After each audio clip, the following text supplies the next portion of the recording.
La corrupción arrastra a los alcaldes. Hoy cae sentencia sobre el exfuncionario de Guayama. Panel de expertos lo discuten. Además, no nos callan. Con nosotros en el estudio, la licenciada Mayra López Mulero. ¿Con qué viene? Pendiente. Entérese aquí en Jugando Pelota Dura.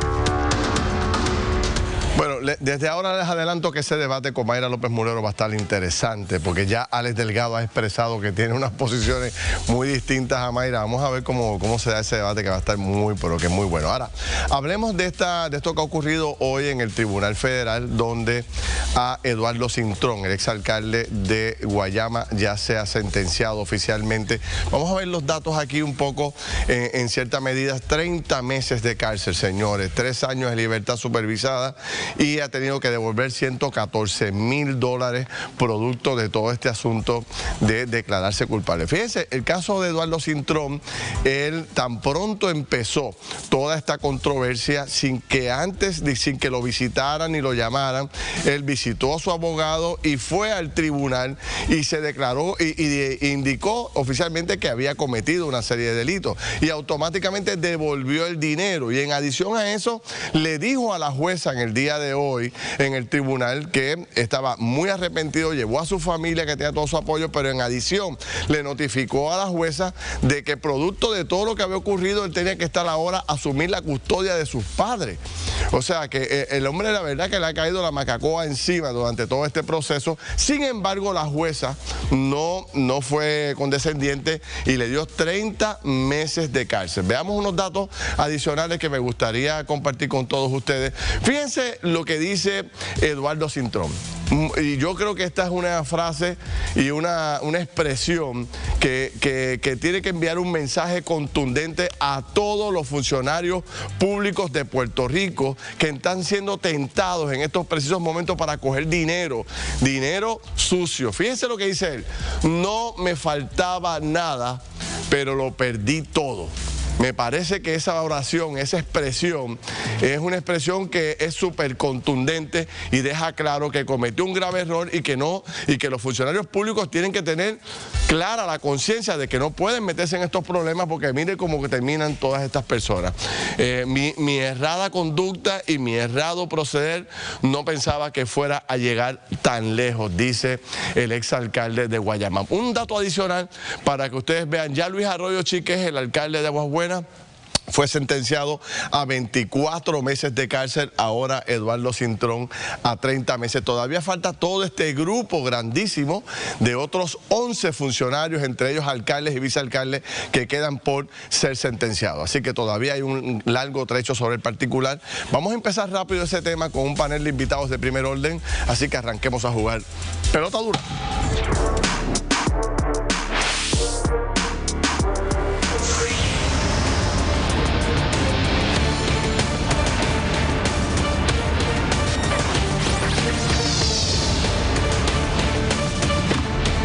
Bueno, mis amigos, gracias por su sintonía. Qué bueno que están con nosotros nuevamente. Aquí está el equipo completo, listos para hacer el mejor análisis de la televisión. Alex Delgado, Denis Pérez, Guillermo San Antonio Hacha. Saludos a los tres, bienvenidos. Saludos, Ferdinand, buenas noches a mis compañeros y a los amigos televidentes. Saludos a todos, buenas noches. Buenas noches a todos. Qué bueno. Bueno, sin duda alguna, a Eduardo yo creo que lo conocemos, todos lo conocemos. Una persona que con él en varias ocasiones. Una persona que se dio a querer entre todos nosotros, una persona que, ¿verdad?, como una familia excepcional, sus hijos, sus esposas, todos, y verlo en esta condición, pues sin duda alguna, pues da mucha tristeza, porque lo vimos y compartimos con él, una persona de bien, y ha caído en todo este proceso, y esa frase que él acaba de sacar ahí, lo tenía todo, y ahora no tengo nada, o sea, lo ha perdido absolutamente todo. No tenía necesidad de entrar en ese esquema. Exactamente. Parece que tenía la expectativa de que por haber salido temprano, por haber levantado las manos, por haber devuelto el dinero, pues quizás no iba a enfrentar cárcel.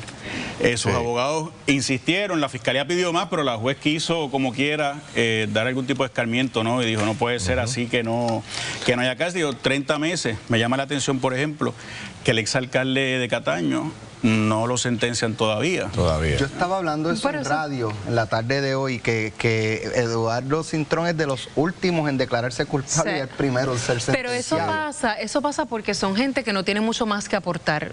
A mi entender es porque ellos alzan las manos, pero no tienen a quién ratear. Pero ya en el caso del Cano, habiéndose declarado culpable, ya él no tiene nada que negociar. Yo creo que él sigue hablando. Yo creo que él sigue hablando. Creo que tiene todavía mucho. ¿Cuál es yo? Yo creo que Cano sigue hablando. Para efectos de una sentencia. Sí. Para efectos de una sentencia. A mí lo que me preocupa para efectos de la sentencia del Cano, por ejemplo, es que le den por servido todo este tiempo que se supone que esté en arresto domiciliario, aunque se le ve muy feliz y contento. A mí siempre me ha parecido interesante este proceso judicial donde el fiscal hace una recomendación de tiempo en cárcel, ¿no? Y la decisión tomada por la persona que estaba ocupando el cargo de juez o de jueza en ese momento, ¿cómo hace ese balance? Bueno, pues tenemos una jueza aquí, vamos a preguntarle. Aquí está la licenciada Laura Celis Roques, ex juez. ¿Cómo está la licenciada? Muy bien, buenas noches, gracias. Y aquí está con nosotros también el licenciado Fran Torres Viada, abogado de las Cortes Federales y de otros términos que siempre comparte con nosotros. Licenciado, saludos. Saludos, buenas noches. Este proceso, o sea, la Fiscalía pide 40 o 46. 30, bueno, pidió 46. 46 meses de cárcel. Sin embargo, la jueza le otorga 30 meses de cárcel. O el juez, mejor dicho. ¿Cómo lo analizan ustedes? La juez. La juez. Silvia Castillo. Pues eso, como se dijo, Fiscalía recomendó 46 meses, la defensa por otro lado solicitó probatoria, la jueza entonces decidió como un happy medium, como un happy medium, bajarlo a 30 y obvio pues eso entonces hay que evaluar los sentencing guidelines que son las guías y entonces el informe de presentencia. Cuando usted estaba allí es como juez, ¿verdad? ¿Cuánto valía la súplica? Por eso, y va una persona que en este caso pues está siendo acusada por corrupción, él pide perdón, como dice Guillermo, levantó las manos primero que todo, antes que le tocaran la puerta, devolvió el dinero, reconoce que tiene un problema terrible porque está asumiendo la custodia de sus padres. ¿Cómo pesa eso en un juez? Bueno, ¿Pesa o no pesa? Pesa algo, pero siempre dentro de los sentencing guidelines. No se puede desviar de lo que proveen las guías. Sí, no se puede si tiene algo previo, eso mismo, si hubo restitución, el informe de sentencia, hay muchos factores. Y también me pregunto si este testimonio del acusado frente al juez, mire juez, tal cosa, X, Y, ¿pesa o tampoco pesa nada? Porque yo los veo siempre haciendo, ¿verdad?, esta expresión. Lo que pasa es que es una expresión usual, o sea, y es recurrente en estos casos. O una jueza, al momento de imponer una sentencia, tiene discreción, pero esa discreción no se ejerce en un vacío. En la Corte Federal, la legislación federal establece unos factores para imponer las sentencias y hay unas guías de cómo se operacionalizan esos factores. ¿Cuáles son esos factores? Entre otro montón, la naturaleza de la ofensa, las circunstancias en que se comete la ofensa y las circunstancias del imputado o del ya convicto, la posibilidad de restitución, el servir de disuasivo para la comisión de delitos y ese tipo de cosas. Esos factores, pues los fiscales los argumentan en favor de una sentencia mayor, que en este caso era una sentencia que pedía el Ministerio Público 46 meses de cárcel, y la defensa, su trabajo es atenuar dentro de esos factores que van a guiar el ejercicio de la discreción, lo que va a ser la sentencia. Esto es un atisbo de lo que vendría, lo que podría venir para otros. Mira, a mí me resulta evidente que una sentencia de cárcel de 2 años y medio, de 30 meses, lleva en sí misma un mensaje de disuasivo ante lo que se expresó, yo creo que ahí en corte abierta, ¿verdad?, de que es casi una avalancha de funcionarios públicos incursionando en un tipo de conducta, ¿verdad? Una probatoria es como improcedente en este momento. Eso se dijo que sí, que precisamente ese es el mensaje que se quiere llevar. Y eso pesa en ustedes, eso pesa. Claro. O sea, cuando usted ve todo lo que está ocurriendo, el juez no está desconectado de lo que está ocurriendo. Claro que no, siempre se ha dicho que los jueces son seres humanos que ciertamente viven dentro de sus circunstancias y toman en consideración el derecho. La juez expresó expresó específicamente lo que dice la licenciada, y es que tiene que servir de disuasivo para que otros que están mirando sepan que tiene un costo. No importa que haya venido temprano, no importa que haya devuelto, son factores atenuantes, y me imagino que por eso no es mayor. Pero quiso aún así que hubiera una especie de escarmiento para que todos los que están mirando sepan. Y claro, ya los que están pendientes de recibir sentencia tienen aquí un primer atisbo de por dónde va la cosa. Cada caso es diferente y cada juez tendrá su librito. Pero ya hay aquí una pequeña idea. Yo quería preguntar, perdón, porque está el corrupto, ¿verdad? Pero también está lo que yo le llamo el corruptor, que en este caso han sido los contratistas. Y aunque no es el caso del exalcalde de Guayama, vemos ahora que ha salido a la luz pública que Oscar Santamaría, que ha sido el eje de la corrupción de muchos casos que ya se han procesado o que están en proceso de procesar, acaba de abrir tranquilamente su nuevo negocio. ¿Cómo es posible que una persona que es un corruptor para mí, tiene un nuevo negocio feliz?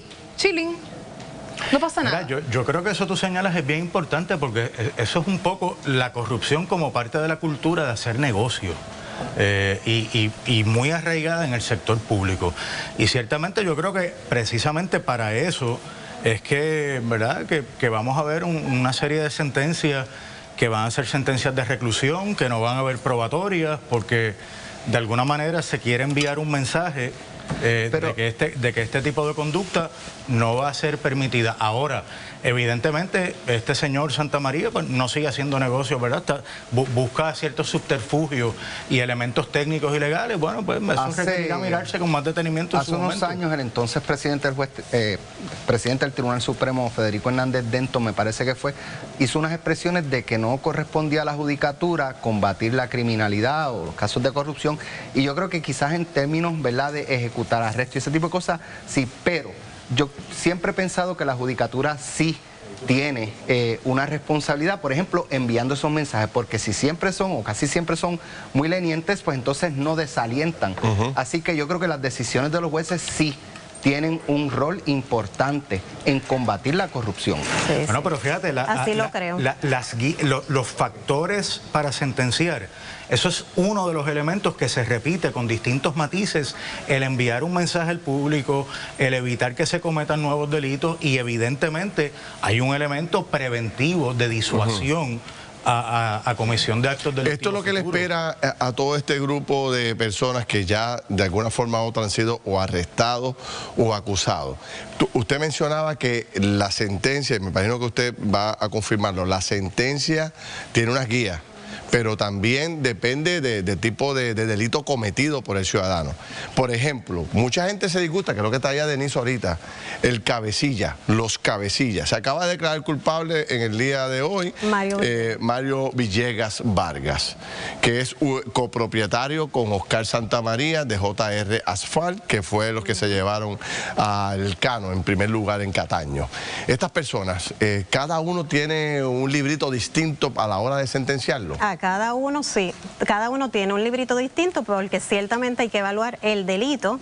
Lo que ha dicho el licenciado Torrepiada, pues si hay otro tipo de atenuantes, eso mismo es la posibilidad de restitución, enviar el mensaje. En el caso de Mario Villegas, que como dice Denise, que ella lo clasificaría como uno de los corruptores, él pues había hecho alegación de no culpabilidad, y entonces ahora le habían dado hasta el 11 de julio para ver si quería hacer el cambio, y ahora hizo alegación de culpabilidad. Volveremos a ver estos premios que se le otorgan a aquellos que crean la infraestructura para llevarse a los funcionarios públicos enredados, pero como colaboraron tanto, no cogen cárcel. ¿Podría verse casos así aquí? Eso puede ocurrir, y eso lo hemos discutido aquí en ocasiones previas, pero ese organigrama que tú tienes ahí, ahora, evidentemente va a haber unos matices circunstanciales muy interesantes, y las sentencias evidentemente no van a ser iguales, y habrá algunos que serán más favorecidos que otros, y eso va a depender o va a estar de la colaboración. Sí, razonablemente de la colaboración. El caso más sólido que pienso que tiene la Fiscalía es el de Ángel Pérez, donde hay un video de él aceptando el soborno, y es un acusado que decidió no declararse culpable e ir a juicio. ¿cómo se decide ir a juicio con una evidencia tan contundente en su contra? O sea, ¿qué hay detrás de eso? ¿Qué estrategia puede haber? Bueno, mire, lo que pasa es que lo que aparenta a lo mejor a un lego, ¿verdad?, prima facie, o lo que uno ve, pues no realmente es lo que se va a sostener en los tribunales en su momento, ¿verdad?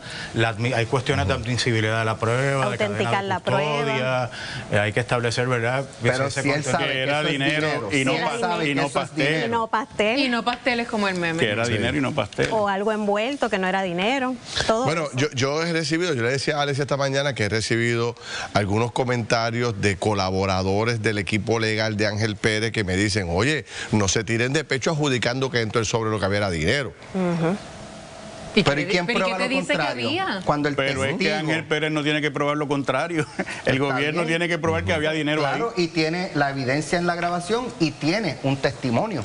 Tienen la evidencia de una yunta. Y tienen el testimonio de que lo por eso, pero que es el que dice que allá había dinero. Sí, pero en términos de la prueba, que eso pues que es lo que posiblemente por ahí llaman los tecnicismos, tienen que haber unas garantías de confiabilidad. Y esas garantías de confiabilidad, los abogados lo conocemos como el proceso para poder autenticar esa prueba y que haya una cadena de custodios de que cómo se dio eso, de que se pudo grabar bien, que esas garantías de confiabilidad era que no se tiró el video en X sitio. Es un debate que viene ahora grande. Todo eso tiene que haber unas garantías de confiabilidad para que se admita esa prueba. Mira, y es bien frecuente que lo que a veces aparenta ser, no lo es. Cuando se confronta con la realidad de los hechos y cuando los abogados de defensa hacen su trabajo, pues no es realmente lo que aparenta. De hecho, de eso queremos hablar ahora, porque de ese arresto en Mayagüez, pues uno puede de primera entrada llegar a una conclusión, pero cuando tú observas en detenimientos y buscas y ves los diferentes ángulos, podrías llegar a otra. Y de eso nos va a hablar Mayra ya mismo. Pero vamos con Yailin para adelantar otros temas. Amigos, cuando regresemos continúa el análisis, pero escuche esto, tal parece que residentes del condominio Sol y Playa en Rincón continúan con planes de construcción de piscina. Además, Ferdinand, ya tú lo dijiste, es viernes y ella está aquí. Mayra, danos un la. Bueno, vamos a estar hablando de si se excedió la policía en el uso de la fuerza con una intervención con unos ciudadanos en Mayagüez.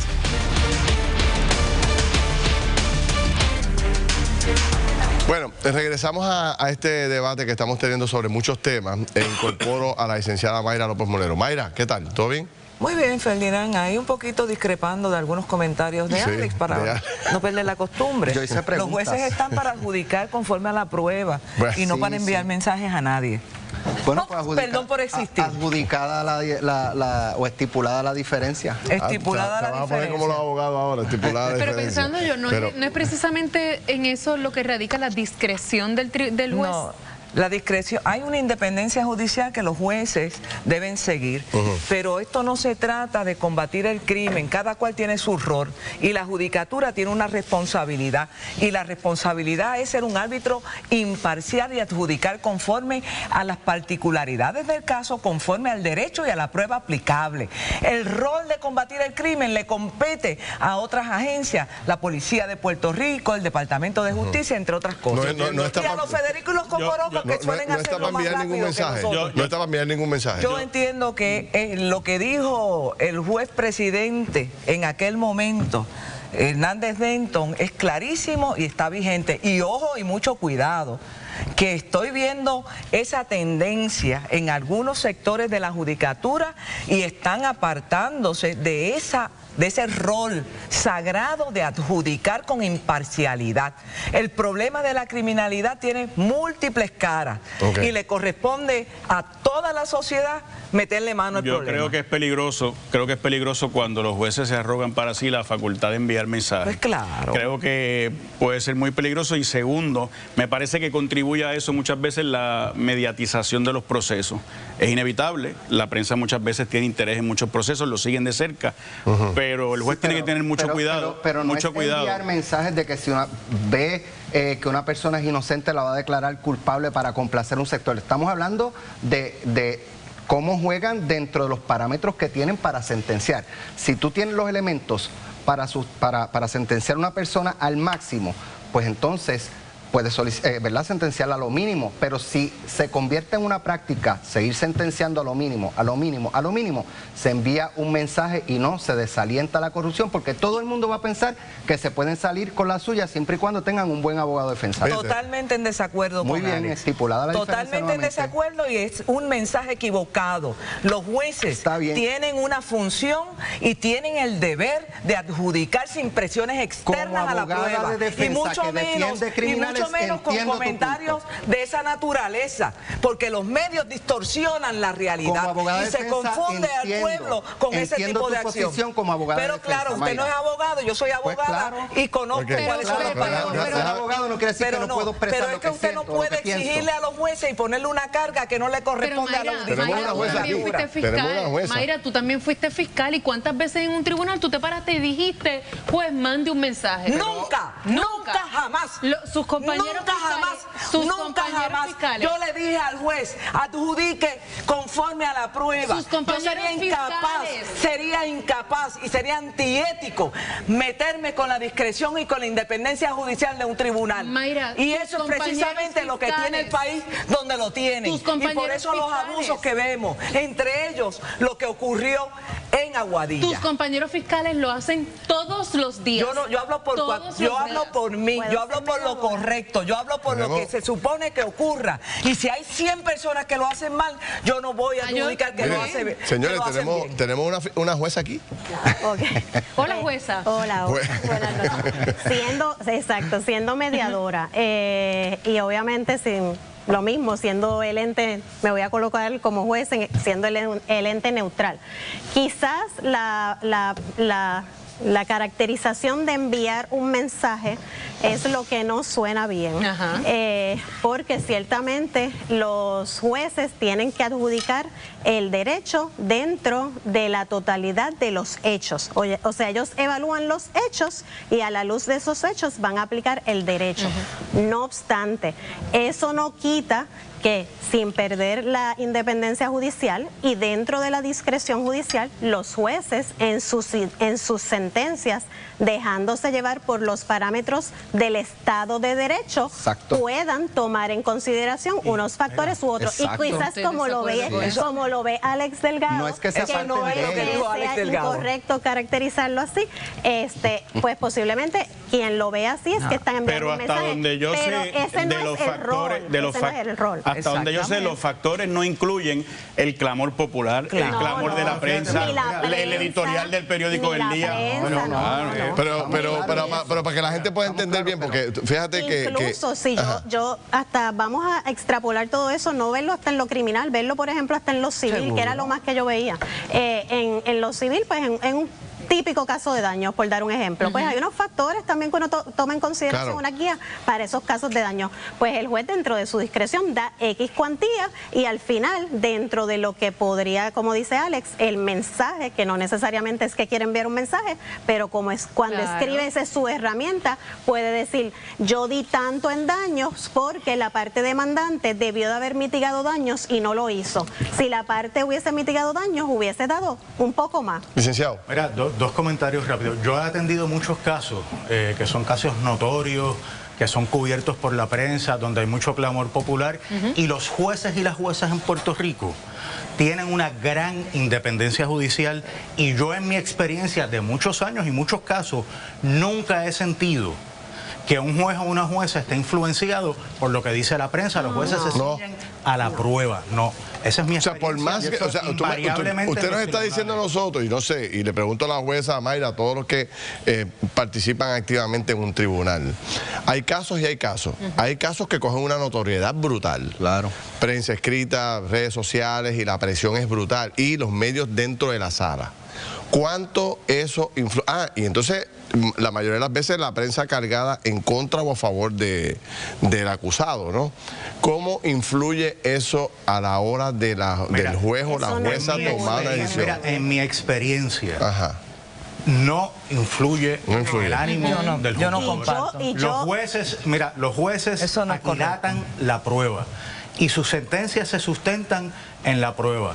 Es bien difícil decir que no. Yo estoy en desacuerdo con eso. Porque me parece que cada día es más frecuente ver cómo los jueces se dejan influenciar por la opinión pública. El caso de Andrea Ruiz Costa es un ejemplo clarísimo de el impacto que tuvo toda esa situación en la mente, no de un juez, de varios jueces. Todos los días yo estoy en los tribunales y el país me conoce. Y yo les puedo asegurar a ustedes que cada día es más frecuente ver cómo los jueces se apartan de su rol de adjudicar conforme a la prueba y el derecho para complacer a las gradas y para posicionarse y escalar incluso las simpatías de los jerarcas que viven en el Olimpo del Tribunal Supremo del país. Bueno, pues ciertamente yo viví 12 años siendo parte del Poder Judicial, así que soy defensora, estuve ahí.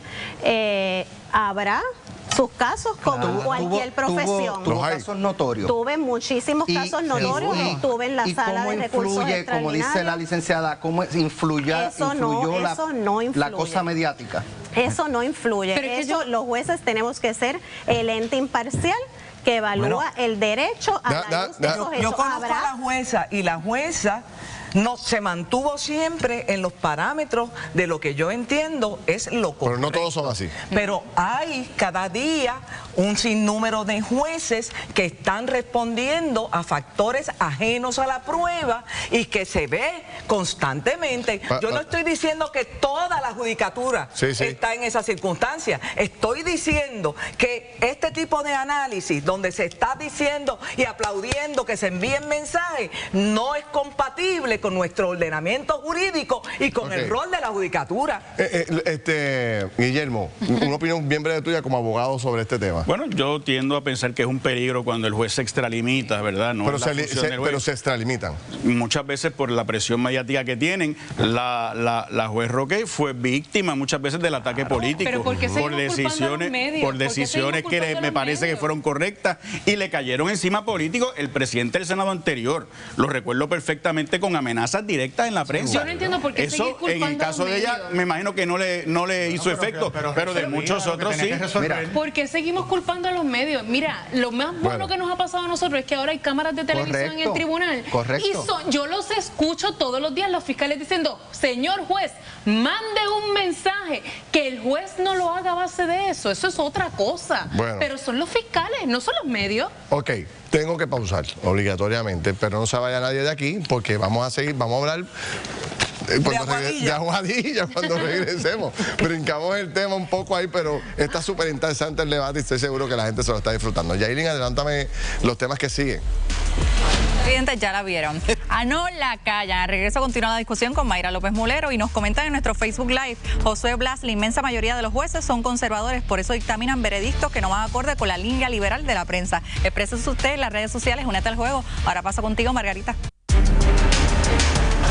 Bueno, mis amigos, estamos en un debate súper importante. Estaba bueno en el aire, fuera del aire se puso mejor. Voy a tratar de retomar esa conversación. Estaba leyendo los comentarios de la gente, hay decenas de comentarios, la gente muy interesada en conocer, porque fíjense que lo que estamos discutiendo aquí es una interioridad que muy poca gente conoce.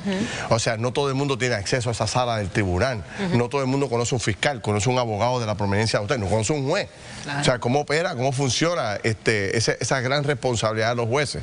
Y entonces estábamos en este debate aquí, si el juez se deja influenciar por toda esta presión pública, por toda esta noticia mediática a través de ¿verdad? En todas las redes sociales, en todos lados, o el juez logra tener la imparcialidad. Tú planteas que hay algunos que sí y hay otros que no. Y yo estoy planteando que el juez, como árbitro imparcial y dejándose regir estrictamente por su independencia judicial, tiene que resolver conforme al caso y que sea el producto de la aplicación del derecho sobre esos hechos el que determine si hay algún mensaje subyacente o no. Pero eso no puede ser el norte de un juez. ¿Entiendes? Eso es todo lo que yo le estoy diciendo a la gente que me está mirando. Porque un juez, para enviar un mensaje, por ejemplo, no puede cambiar la letra de la ley. Claro que no puede pensar. Pero estamos hablando de un momento, porque mira, yo creo que hay que poner las cosas en su justa perspectiva. Eso de enviar mensajes, eso es retórica de todos los días, de los fiscales que se paran y lo dicen, etcétera, etcétera. Bueno. Pero hay una realidad. Mira, el derecho penal tiene una función preventiva, disuasiva. La ley, los factores de sentencia, dicen que uno de los factores que considera un juez para imponer sentencia es que su sentencia sirva de disuasivo a la comisión de actos delictivos futuros. ¿Eso significa que el caso no se va a adjudicar por la prueba? No, señores. Mire, cuando un juez sentencia, ya el juez determinó si hay culpabilidad o hay no culpabilidad. Ya aquilató la prueba, ya aquilató los hechos que determinan esa decisión. Está en una etapa posterior. Vamos. Evidentemente, los jueces no están para mandar mensajes. Y usted sí es abogado. Los jueces están para adjudicar controversias reales, concretas, adjudicar los hechos y después aplicar el derecho. Y el derecho al momento de sentenciar dice que uno de los factores que toma en consideración un juez es enviar establecer un disuasivo para la comisión de actos futuros. Vamos, porque tengo que aprovechar el tiempo y no quiero que se me agoten los minutos que me quedan para aprovechar la presencia de ustedes para repasar este arresto en Aguadilla. Aguadilla Aguadilla, no dije. fue Mayagüez. Aguadilla. Yo dije Aguadilla en todo momento, que conste. Fíjate, tú diste Mayagüez y yo te secundé para... Solidaridad. Tú que me confundes ahí con tantas cosas. Yo soy la... ¿Te fijas que es lo que yo provoco? Pero vayamos a este momento. O sea, fíjense lo que ha ocurrido, ¿verdad? Ya todo el mundo lo ha visto, este famoso video donde un policía detiene a un ciudadano por una ley por un exceso de velocidad. El ciudadano se niega a entregar la documentación que le solicita el policía y el policía llama a refuerzo y proceden al arresto de este ciudadano. De ahí se levanta todo un debate, es decir, la policía le violó los derechos a este ciudadano y utilizó fuerza bruta contra él, o el ciudadano entorpeció la labor de la justicia y había que arrestarlo. ¿Cómo lo ve Mayra López Mulero? Mira, yo creo que la intervención pudo haber estado justificada en la medida en que había un motivo fundado para detener a este ciudadano que iba acompañado de otras personas. Hasta ahí, ¿verdad? No hay duda de que bajo la ley 22, una persona que conduce en Puerto Rico con una licencia tiene que cumplir con las disposiciones de la ley de tránsito. Evidentemente, por otro lado, ante esa intervención le corresponde desde mi punto de vista al policía iniciar una interacción racional con la persona detenida para explicarle el proceso. Yo, por los visuales que he visto, me parece que la policía se extralimitó en el ejercicio de la fuerza para poder llevar a la obediencia a este señor de 63 años. Y además, eran 3 policías contra 1. No sé si había necesidad de sacarlo del vehículo en la forma en que se hizo, y de ahí en adelante se pierde proporción entre el nivel de fuerza que ejerce en los funcionarios del orden público con la infracción que se le está atribuyendo a este señor. La policía dice que ellos tienen... ¿O ustedes pensaban que ese señor en algún momento, quizás media hora, una hora más tarde, iba a acceder razonablemente a bajarse, a entregar la documentación?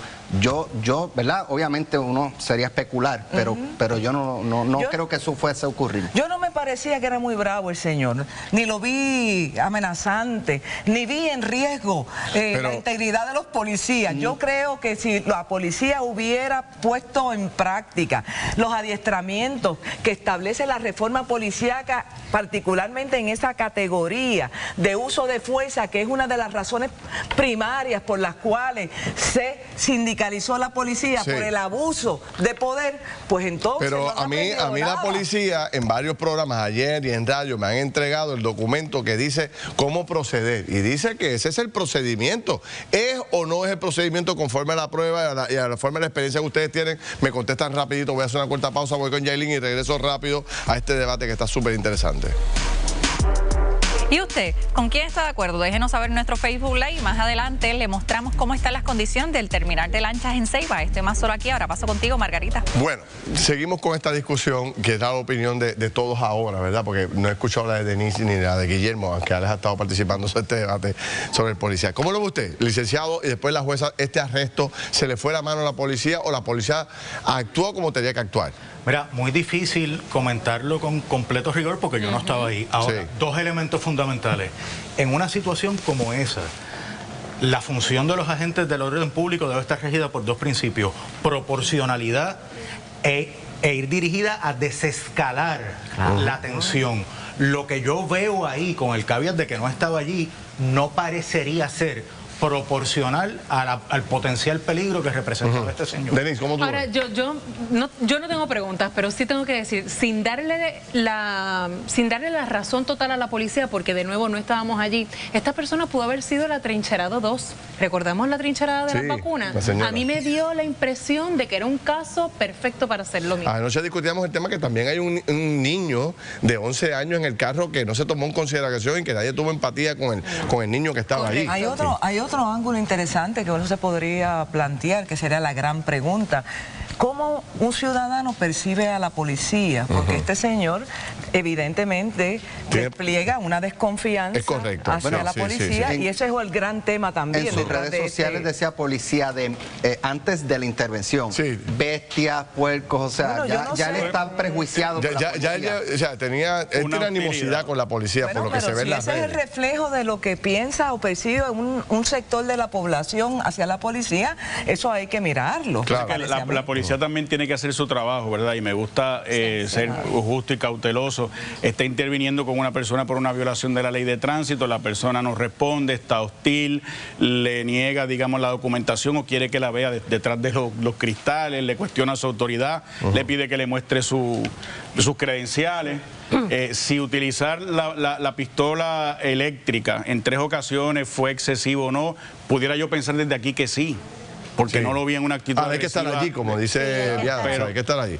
Bueno, jueza, ¿cómo lo ve usted? Pues yo entiendo que aquí la palabra clave, en efecto, es la proporcionalidad. Porque aquí, número uno, el motivo fundado estaba, en efecto, eso, o sea, que el hecho de que se le haya detenido se hizo bien.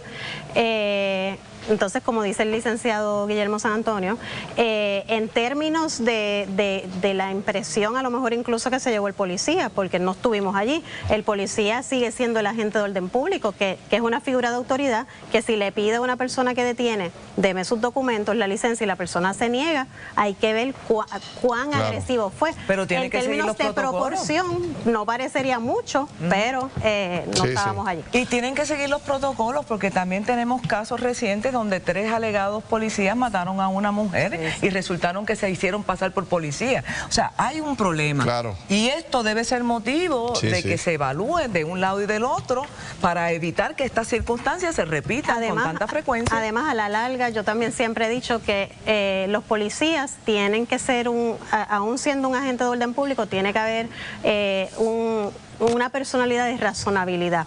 No puede ir, como ciertamente pasa muchas veces, como que a tratar mal al ciudadano. Tiene que haber una personalidad de razonabilidad que pueda dialogar con esa parte.